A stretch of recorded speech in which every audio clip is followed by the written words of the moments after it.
কুকুরি ছাগল ফুরাই নিছে শাকগুলো খাইছে শালা এখানে ছাগল কে তুললো রে ভাই একলা হ্যাঁ বাড়িতে করে ফুরাই নিছে অনেকগুলো শাক ছিল রে ঘরে কোন গেল নাকি ছাগল তো খায়নি মনে হচ্ছে ছাগল তো ঢুকে নাই দেখতে হবে ঘর দিকে যাই দেখি বাড়ির ছাগল কে তুলে নিয়ে গেল রে ঘরে বাড়িতে ফুরাই দিলে যে ঘর কে তুলে নিয়ে ছাগল রে হ্যাঁ এই কথা গেল গো ঘরে আছিস না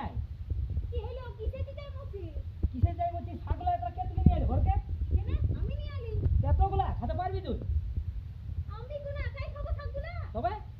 ভাই আইছে ফোন করেছিল আ यार ভাই আইছে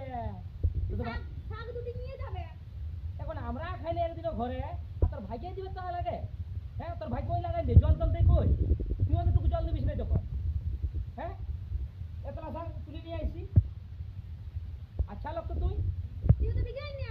আমার বাড়িতে কবে যে শাকগুলো হবে খুলে সবজি হবে আমার ভাইরা খাবে তারপর তুই খাবি দেখ আগে ভাই রে খাবে একবার এই কচি কচি শাকগুলা গুলা এলে নিজে ঘরে দুটি লাইন দিলে তাহলে এতলা তুলে নিয়ে আইছি তুই খাড়ে আমার ভাই আগে শ্বশুর ঘর বাপের ঘর যাবে ন লোক তুই ঠিক কচি কচি শাকগুলা তুই বাড়িতে পুরো একবার শেষই করে দিলিস তো বাড়িতে তুই তুই কাছে বিগড়াই না হ্যাঁ আমি কিছু বলতে গেলে তো বিগলাইছি না ছা লোক তুই মারি রয়েছি